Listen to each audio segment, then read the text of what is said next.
if you were to be elected, what are, the top three things you really want to push and change here in Tucson? Well, I ran because I'm a public school teacher. I teach high school physics and math. So education policy is what motivated me to get into politics.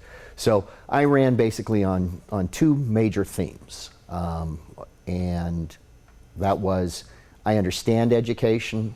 I have been active on a policy advocacy basis for a long time. I want to help move education in Arizona forward, public education in Arizona forward.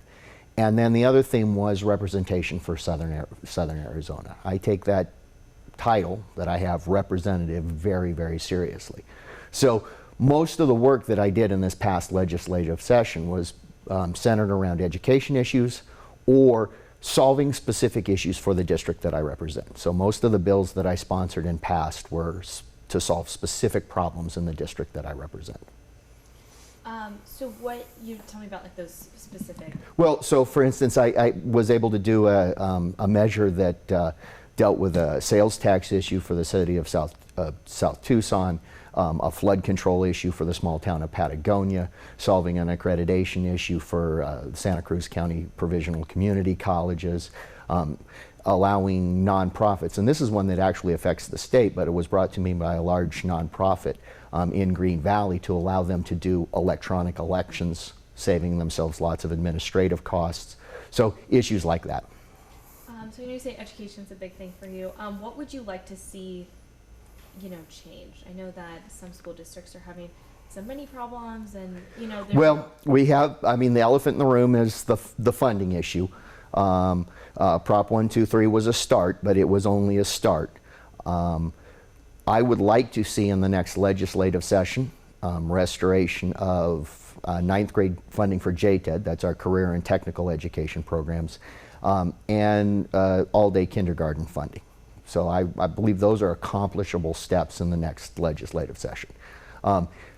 I was really disappointed in my first session, and hence the reason I had to vote no on the budget the first session is that they actually took money away from the JTED programs. I sponsored a bill to restore that money and brought folks to the Capitol to help push that effort along, and was very happy to see that we resolved that issue before the budget. And then when we got to budget time, I and several of my colleagues just kind of drew a firm line and said there won't be any more cuts to education in this budget. Now, we haven't restored much, but we said there's going to be no further cuts in this budget. And we held strong, and then we passed a budget that didn't have any further cuts to education. But now we do need to take the next steps. After the passage of Prop 123, we do need to take the next steps. And ultimately what it'll come down to is we have to reauthorize provisions of Prop 301 that the lawsuit was based upon, and 123 intersected. We'll have to reauthorize that in 4 years. And so prior to that, I hope we can have an honest and open conversation about how we actually do, not another short-term patch, but a long-term funding solution. So I know something recently, Sunnyside Unified School District is installing, more video cameras and increasing their security. Do you think, security issues are a problem with school districts? Well, yeah, I mean, we do have some issues that we need to solve in that respect. Making campuses safe has got to be one of the top priorities. I mean, we got to make sure campus is safe. So whether, I don't know the particulars of Sunnyside situation, but yeah, absolutely increasing the security campuses. And also, you working in education, what, do you think the skills you have that you're going to take? Well, like I said, I understand, I've taught at all levels of public education. And so I understand the system, I understand its mission, I understand what we could be if we had the resources and the policy, because another aspect that is terribly concerning to me, and in fact all of these are coming to a head right now as we are revising the standards, responding to federal legislation, the reauthorization of the Elementary and Secondary Education Act, now called ESSA, or Every Student Succeeds Act. and then reinstituting our grading system for schools and districts. So all of these are to get crucially important. Unfortunately, over the last decade, we've gone down this rabbit hole of thinking that we could tell everything about education by a single test score. We could tell everything about a student by a single test score. We could tell everything about a teacher by their test scores, everything about a school by their test scores, everything about a district by their test scores. And that's just not the case. It has to be more extensive than that. And so getting those three areas right is crucially important. I know Arizona is trying to change the standards for education. Have you had a chance to look at them? I will admit I haven't had an opportunity to read in depth all of those. And in fact, you bring up an interesting point, because it was a really sort of frustrating process, because when originally released, the board did not release, these are the changes we are making and why. All they did was put out, these are our new standards. And so people were hurriedly hunting through them, trying to find what were the actual changes. Finally, they did actually post, okay, these are the changes we're making, and these are our reasoning for it. There's nothing inherently wrong, and in fact, I would argue that a rigorous set of standards is a necessary part of a healthy education system. But what we saw in past iterations of this, particularly Common Core, was that you couldn't just take the standards and implement them. You were sort of tied to this entire package of stuff, from the standards to curriculum packages to assessment packages. And we have to have more flexibility to meet our students' needs than that. So I am hopeful that that process will continue, and the public will be involved in it and actually comment on that, on those revised standards. Because that was a missing element of the first iteration of it, was the lack of public comment on those adopted standards. Yeah. And, you know, a big issue for people here in Tucson is the infrastructure. I know. Yes. You know, any plans for the... Well, I was, the biggest issue in my district, I represent Legislative District 2, which covers 22nd Street South all the way to Nogales, all of Santa Cruz County, and actually on the west side out to Sassabee. But one of the biggest issues is SR 189, which is the state highway. It's not really a highway yet, but the road designated as a state highway that links the La Mariposa Port with I-19. We were, excuse me for a second, one of the biggest issues is SR 189, which is the highway. It's not really a highway yet, but the section of road that connects the La Mariposa Port with I-19. There are billions and billions of dollars every year that flow through that port. In fact, a third of the produce that comes into the United States comes in through that port. And we need to do something to facilitate traffic along that. I was happy that we worked really hard to get an additional funding for that project, some additional upfront funding for that project in this current budget cycle. And that's allowed ADOT to move the start of that project forward by about 2 years. So I'm really happy to see that. But we have some other tying that all together that needs to be done. And then we have crucial transportation infrastructure up and down the corridor that needs to be addressed, so that we can take advantage of our position for trade with Mexico and trade to the West Coast and then to parts east. We'll talk about trades with Mexico. So Mexico, or the Mariposa port. Yes. You know, now we are doing joint inspections. Joint inspections, yes. Do you know, how do you feel about that? Do you think that's something like, you know, future projects and with other Yes, I mean, we need to look for lots of different ways to collaborate.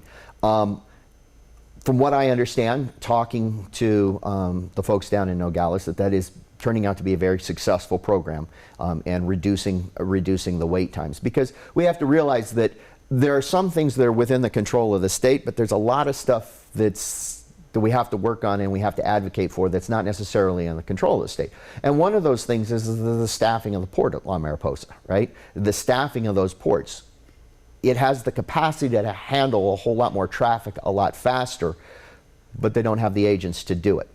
And then the other piece of that comes into is the part of that process that is controlled south of the border, right? And allowing them to do joint inspections speeds it up. So not only are you waiting in an inspection point in Mexico, and then in an inspection point in at the border, and then having to sit in a parking lot after you get across the border, it can be one seamless path. And we have to do it because we don't want to lose that trade to Texas. We just simply don't want to.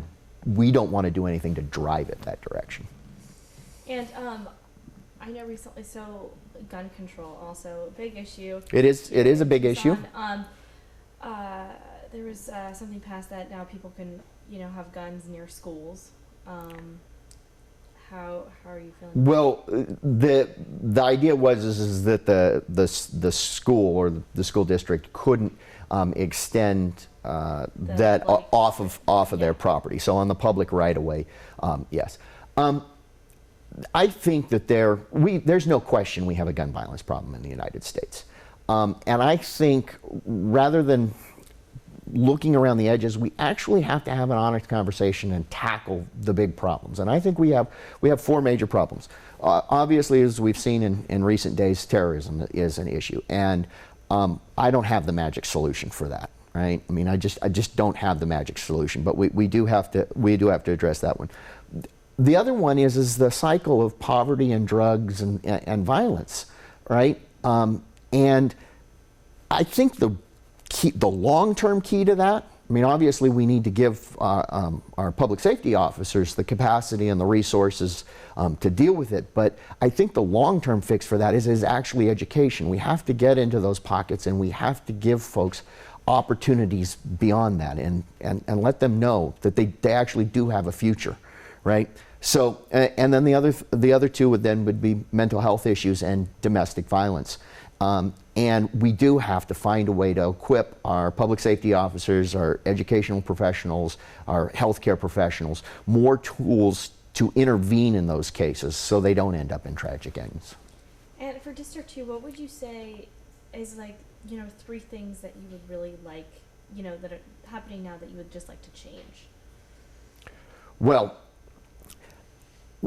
we have a dynamic in Arizona where much of what the legislature does is so focused on the way things work in Maricopa County that sometimes it's very hard to get other viewpoints and other solutions discussed in the room, just by the magnitude of the numbers, right?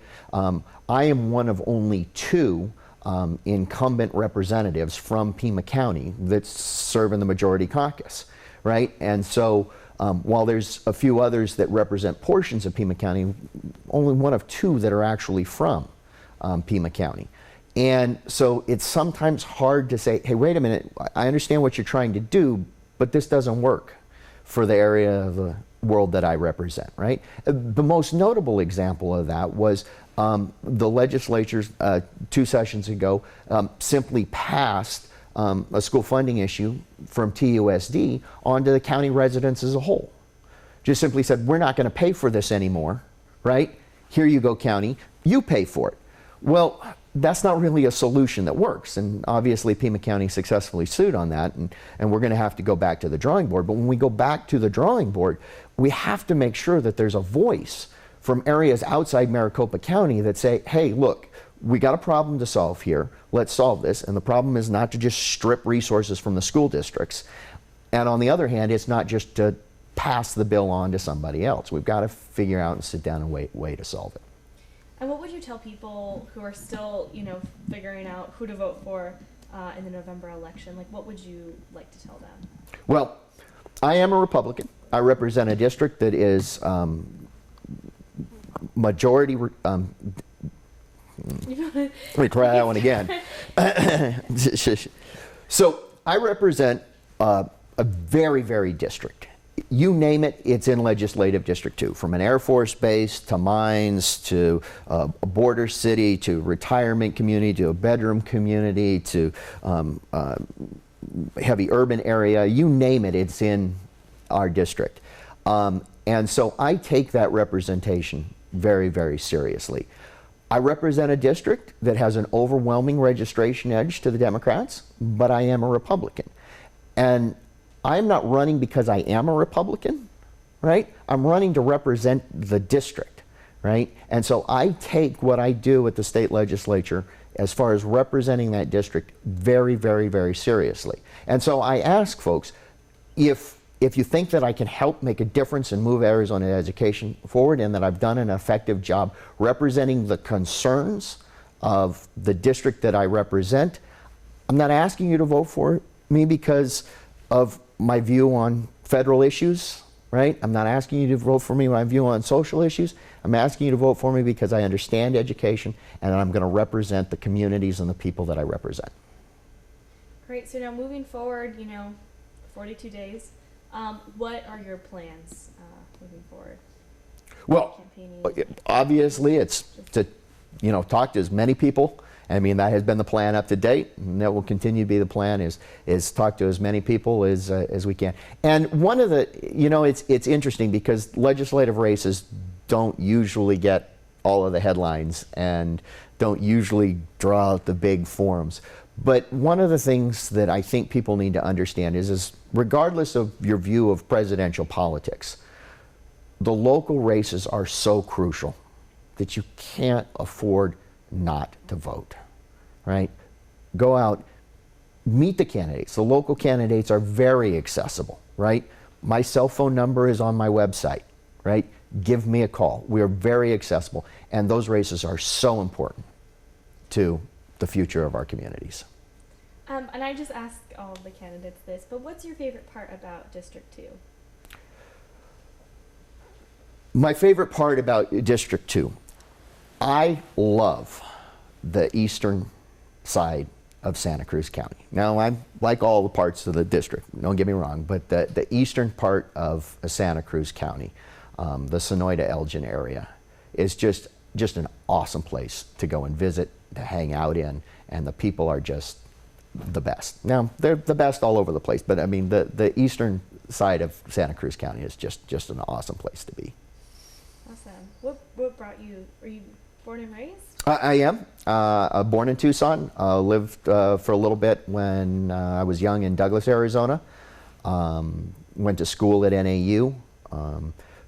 Did a brief stint as a motel manager, so traveled all over the southern part of the country, managing motels for a bit before I actually went back to school to get my my teaching credentials, and then have been teaching in Arizona for 17 years now.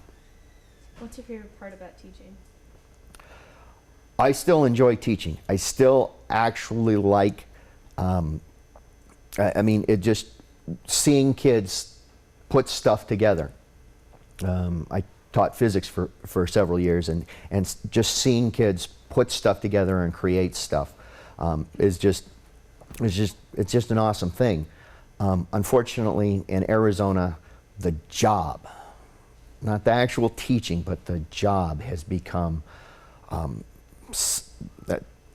just so, I don't know what to say, but we have a huge crisis. I mean, we have 47% of the classrooms in Arizona don't have an appropriately certified teacher in front of them. Now, there are some very good teachers staffing those classes, but they're teaching outside their content area, or they're in the process of getting certification. And the sad part is many of those that are in process of getting certification are developing into really good teachers, but the minute they get that certification, they're moving off to other states to teach.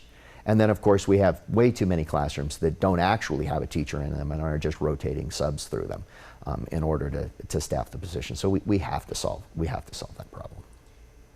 So 17 years of teaching, why running now? Why running now? Well, okay, so 17 years of teaching, it kind of gives me an interesting perspective, because I am the last cohort of teachers to have gone into the profession before No Child Left Behind hit, right? So I got a glimpse. Now, granted, I was a brand new teacher, so, I thought I knew a lot more than I did. But nonetheless, I got a glimpse of what life was like before No Child Left Behind. And then I saw the progression through No Child Left Behind, right? And we've gone down this rabbit hole of assuming that we could tell everything about a school, everything about a student, everything about their teachers by this single test score. And we have squandered so many resources chasing that idea. Absolutely, achievement scores on standardized testing should play a significant part of how we're looking at ourselves, but it can't be the end goal of everything. And so I'm hopeful that we can reverse that trend as we move forward. But we're going to have to say no to some very powerful interests. There are an awful lot of people that now we've gone through this decade of pushing that, have a big financial stake in us continuing that cycle, and we're going to have to push back against them. I'm just curious, back, 17 years ago when you started, what has been the biggest, impact you've seen in the schools till now? I have less and less time to teach now. Now, I'm not a full-time teacher right now, but up until 2 years ago, when I was a full-time teacher, I have less and less time to teach. More and more of it got consumed by other stuff, either other stuff related to assessments, other stuff related to, complying with this federal regulation or that federal regulation, or complying with this state mandate or that state mandate. So I got less and less time to teach. I ended up, and not so much when I was a physics teacher, but when I was a math teacher, more and more students in the classroom. So less and less ability to address each of the individual students' needs. And of course, my pay has been flat over the last 15 years, right? And so the sad part is that when you do the whole analysis, my last paycheck as a full-time teacher, what I actually took home in that paycheck was less than my first paycheck as a full-time teacher. And you combine those things together and you go, no wonder so many teachers are leaving the classroom.